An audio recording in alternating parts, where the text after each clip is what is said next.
Jovan Belcher was a linebacker for the Kansas City Chiefs, and he was 25 years old. He had a 22-year-old girlfriend. They had a 3-month-old son. Now, tragedy struck on Saturday when Belcher shot his girlfriend and then went to the Kansas City stadium and actually was in the parking lot, had parked weirdly, and then put a gun to his head. Actually, Chiefs coach Romeo Crennel went out there, and so did general manager Scott Pioli, and they talked to him, and then the cops showed up, and then he walked about 30 feet away and shot himself and killed himself as well. So it's a murder-suicide. Now, during the halftime of the game last night on NBC, Bob Costas did a 90-second story on this where he gave some of his opinion. Now, in the beginning, he made a really great point that I think almost everybody agrees with. Let's watch that first. In the aftermath of the nearly unfathomable events in Kansas City, that most mindless of sports cliches was heard yet again. Something like this really puts it all in perspective. Well, if so, that sort of perspective has a very short shelf life, since we will inevitably hear about the perspective we have supposedly again regained the next time ugly reality intrudes upon our games. Please, those who need tragedies to continually recalibrate their sense of proportion about sports would seem to have little hope of ever truly achieving perspective. That's so smart, and it's absolutely true. They trot that out every single time. Oh boy, this gives us perspective. Really, what perspective does it give you? And what do you do based on that perspective? Now, it could be on the issue of, for example, concussions. Now, 4 different current and former NFL players have killed themselves over the last year, including Junior Seau, which was a shock to everybody. He was a great, great football player, of course. Was also a linebacker. He was on the San Diego Chargers for most of his career. So did it give us perspective? Did it make us go, okay, well, perhaps there should be something significant done about it? In fact, Kansas City paused for about half a day, and then they're like, okay, well, let's play the next day, and which they did. And, look, you can argue about that, but I'm not sure that they took a lot of time for perspective. Now, one of the other things that we need to have perspective on is gun violence. After every single gun tragedy, people who are vested on one side or another, and a lot of liberals and a lot of libertarians also agree with conservatives, don't touch our guns, and they scream from the rooftops, don't politicize this.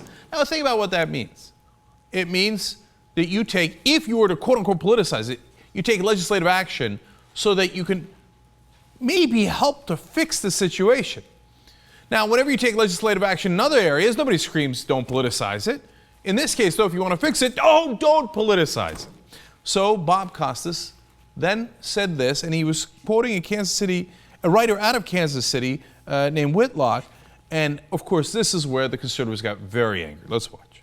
Our current gun culture, Whitlock wrote, ensures that more and more domestic disputes will end in the ultimate tragedy, and that more convenience store confrontations over loud music coming from a car will leave more teenage boys bloodied and dead. Handguns do not enhance our safety.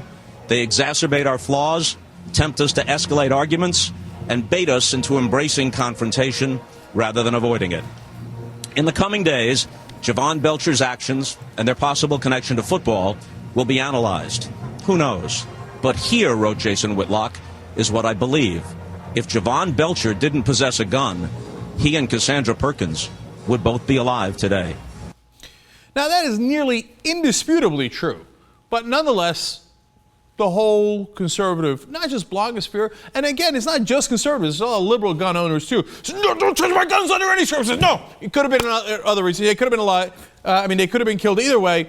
And then what do? They always come up with the same trite examples. A former wrestler strangled somebody once, and then there was a knife attack in Tokyo. And there's about 3 or 4 things that they go back to. Okay, you've got your 3 or 4 examples.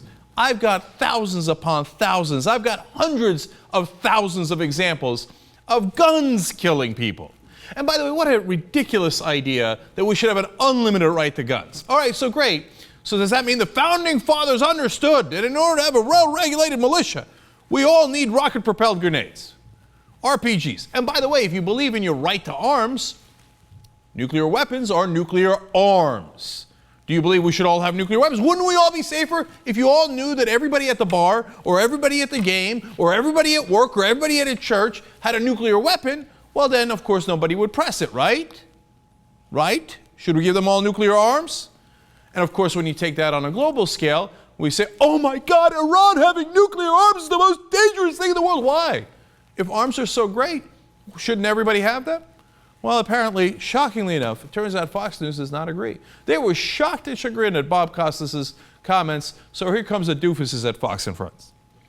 Extraordinarily, last night during the big game on NBC, Bob Costas actually used what happened in Kansas City as an excuse to call for gun control. You know, when people unfortunately want to kill other people, there's a lot of ways to do it.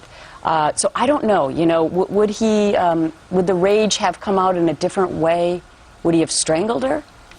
I mean, I don't know if anybody knows right now, quite frankly, and that's why it's always dangerous to kind of make personal predictions when you don't have all the facts, number one, and nobody will ever know whether or not he would have killed her with or without a gun. People have a way of getting guns that want to get guns, number one. This guy had guns legally. Yeah.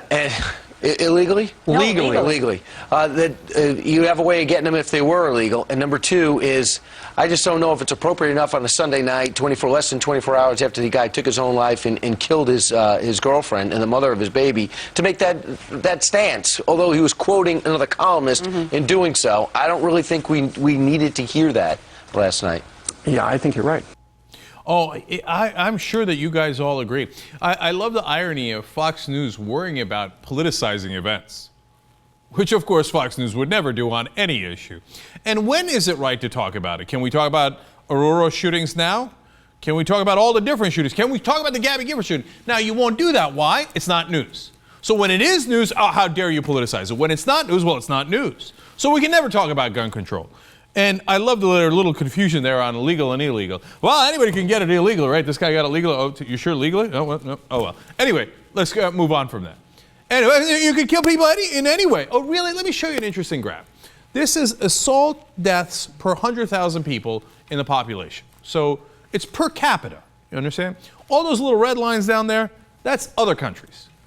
The big blue line up top, that would be us. We're number one!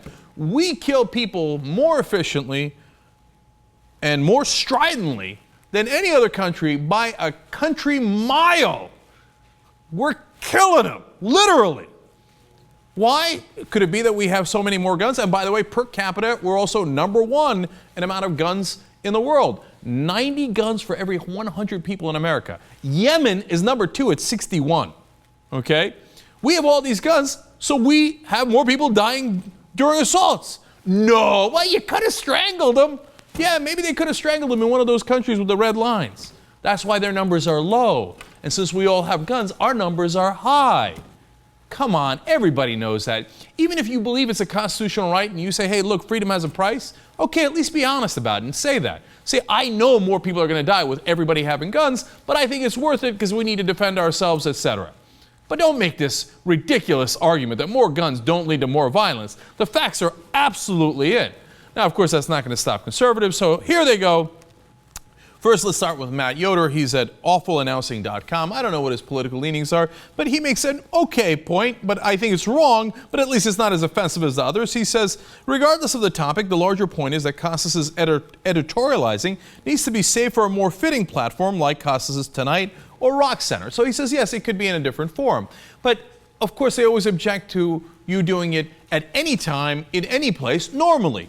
And this is the largest forum, so they're like, definitely don't do it during the sports event when everybody's watching. But we get much worse. Go to Craig Carton, who's co-host at WFAN in New York.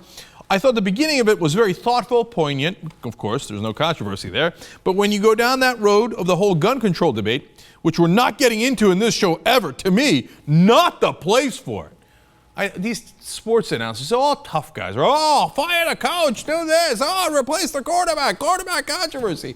You inject a little bit of actual controversy, run for the hills. Oh my God, advertisers would hate that. I'm not taking a political opinion. How very, very bold. And then, of course, speaking of cowards, we go to Ted Nugent. He says, we thought Bob Costas was smarter than that. Wrong again, Bob.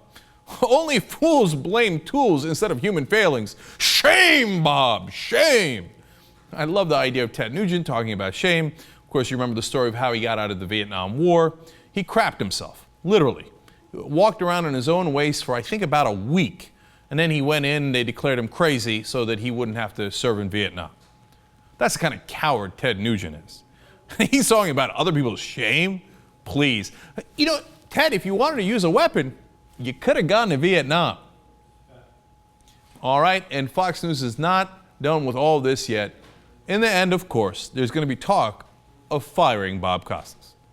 There are 20,000 laws in this country already. He's not talking about restrictions. Those are already in place.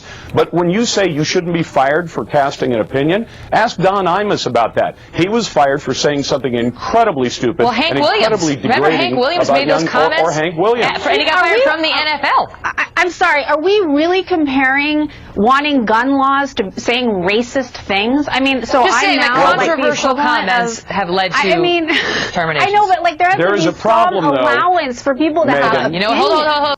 I loved the progressive there, and she's largely progressive from time to time, makes a pretty good point. She said, wait a minute, one was totally outrageous racist comments, the other is a political opinion, and even if you have the opposite political opinion, I don't think anybody would say that you should get fired over that. If somebody made an anti-gun control argument on the middle of a sports game, I'd say that's curious, but I wouldn't say fire them, right? So as soon as she makes that good point, everybody starts speaking, shut up, don't ever make that good point again. So obviously we should consider firing Bob Costas for saying things that are fairly obvious. And by the way, one last thing. You know, the other thing that people say is, oh, look, it might have been depression, it might have been the concussions, it might have been that he's on medication. There's a lot of contributing factors. To which I say, of course there are contributing factors. It's not just guns. All we're saying is guns make it easier. It's a tool. People always say it's a tool. You're right, but it's a tool that makes killing things incredibly simple. Those things a lot of times turn out to be human beings. That's why we're saying perhaps we should reconsider making some of the laws a little bit more stringent. Not get rid of weapons. And by the way, the states that actually do have stricter gun control have less deaths through guns. Of course.